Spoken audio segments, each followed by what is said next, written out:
नमस्कार, स्वागत है आपका बॉलीवुड केसरी में। मैं हूं आपके साथ तमन्ना चौधरी। टीवी इंडस्ट्री की most popular actress Deepika Kakkar ने हाल ही में अपनी लीवर कैंसर सर्जरी के बाद एक बड़ा अपडेट दिया है जो उनके फैंस के लिए बेहद इमोशनल और महत्वपूर्ण है। दीपिका कक्कड़, जो पहले से ही अपनी एक्टिंग से दर्शकों का दिल जीत चुकी है, अब अपनी जिंदगी के सबसे कठिन दौर से गुजर रही है। उनके पति और एक्टर शोएब इब्राहिम ने हाल ही में अपने व्लॉग के माध्यम से इस मुश्किल समय के बारे में एक बड़ा खुलासा किया है, जिससे उनके फैंस को दीपिका की हेल्थ के बारे में जानकारी मिली। दीपिका कक्कड़ को लीवर कैंसर का ट्यूमर था और इसका पता चलने के बाद उनकी सर्जरी की गई थी। हालांकि सर्जरी के बाद उनके डॉक्टर ने बताया था कि ट्यूमर काफ़ी एग्रेसिव था और इसके दोबारा होने की संभावना भी हो सकती है। इस सर्जरी के बाद दीपिका का इलाज अब भी चल रहा है और उनकी रिकवरी की प्रक्रिया भी जारी है।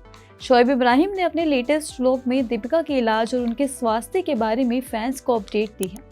शोएब ने बताया कि दीपिका की सर्जरी के बाद अब उनका इलाज जारी है और उन्होंने डॉक्टरों से मिले लेटेस्ट अपडेट्स को भी साझा किया।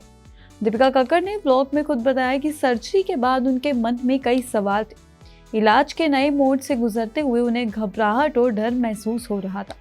दीपिका ने कहा, जब आप ट्यूमर सर्जरी के बाद पहली बार किसी ऐसे इलाज से गुजरने वाले होते हैं जिसका अनुभव आपने पहले कभी नहीं किया, तो घबराना ज़रूरी है।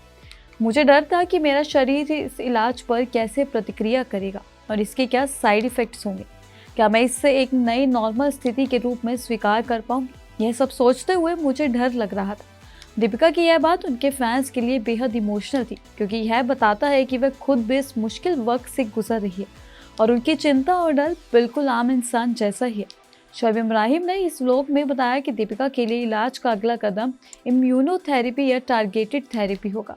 डॉक्टरों ने बताया कि लीवर कैंसर के मामले में कीमोथेरेपी प्रभावी नहीं होती, इसलिए दीपिका को इम्यूनोथेरेपी या टारगेटेड थेरेपी से इलाज किया जाएगा। इम्यूनोथेरेपी में दवाएं आईवी ड्रिप के जरिए दी जाती हैं और मरीज को हर 21वें दिन अस्पताल जाना पड़ता है।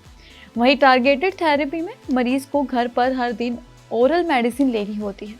शोएब ने बताया कि डॉक्टरों ने दीपिका के लिए ओरल मेडिकेशन शुरू करने की सलाह दी है, क्योंकि उनकी बॉडी अब कैंसर फ्री है और वह धीरे धीरे आगे बढ़ने की योजना बना रहे हैं। शोएब ने यह भी बताया कि अगर भविष्य में कैंसर के सेल्स वापस आ जाते हैं तो डॉक्टर्स दवाइयों के डोज बढ़ा देंगे और इम्यूनोथेरेपी के जरिए इलाज करेंगे। हालांकि इम्यूनोथेरेपी के कई साइड इफेक्ट्स होते हैं, जैसे कि अल्सर, मतली, चकत्ते, थकान और सुस्ती आना। दीपिका और शोएब इब्राहिम का एक प्यारा बेटा रूहान भी है और परिवार के सपोर्ट से दीपिका इस कठिन समय से उबरने में मदद मिल रही है। शोएब ने बताया कि वे और दीपिका दोनों ही रूहान के साथ अपनी दिनचर्या को थोड़ा हल्का करने की कोशिश कर रहे हैं, ताकि वे और दीपिका दोनों एक दूसरे को मानसिक रूप से मजबूत बना सके। शोएब ने बताया कि दीपिका का इलाज कम से कम 2 साल तक चलेगा। इस दौरान उन्हें नियमित स्कैनिंग करवानी होगी और किसी भी दवा, स्कैन या डॉक्टर के फॉलोअप को मिस नहीं करना होगा।